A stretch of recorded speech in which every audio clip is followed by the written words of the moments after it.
Fear and Loathing in Las Vegas, A Severed Journey to the Heart of the American Dream, is a novel by American journalist and writer Hunter S. Thompson.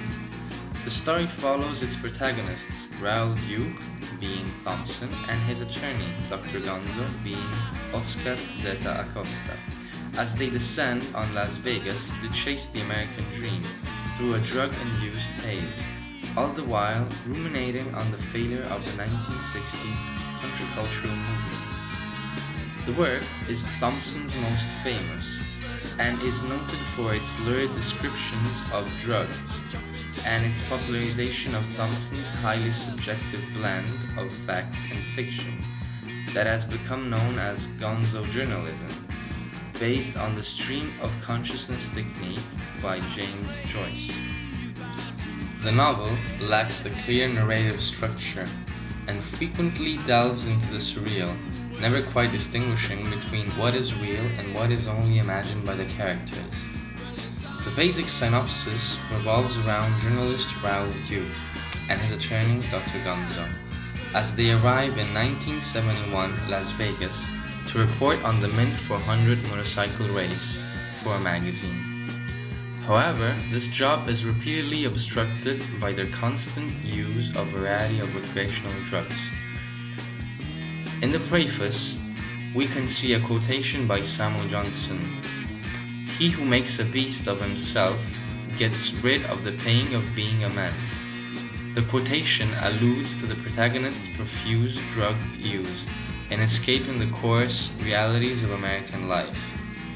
Passages detail the failed counterculture, people who thought drug use was the answer to society's problem. The contradiction of solace in excess is thematically similar to The Great Gatsby, while the travelogue of countercultural protagonists struggling with conservative mainstream America draws comparison to On the Road by Jack Kerouac, these both being authors' favorite novels.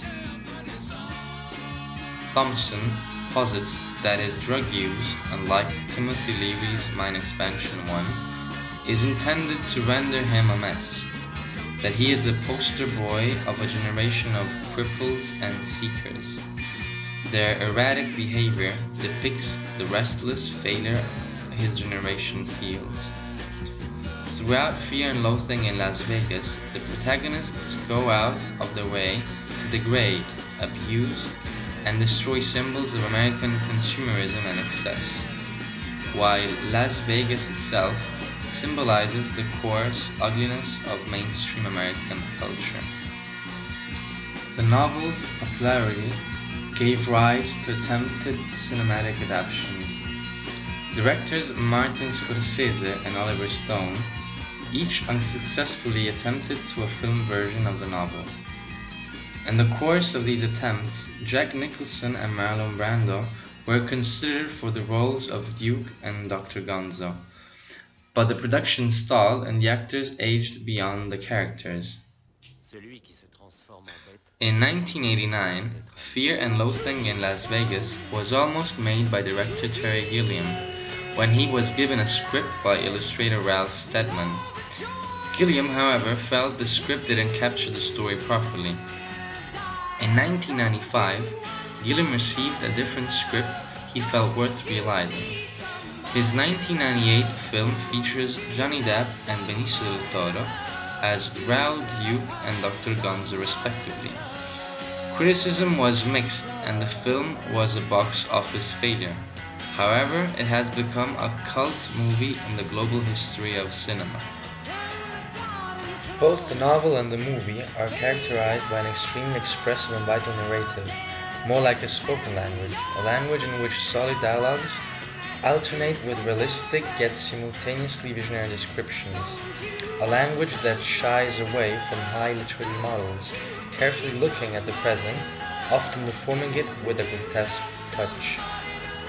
Even the mise-en-scène and the visual style adopted by the director relates closely to the work of Thompson, making very effective even the hallucination involving Raoul Duke and Dr. Gonzo.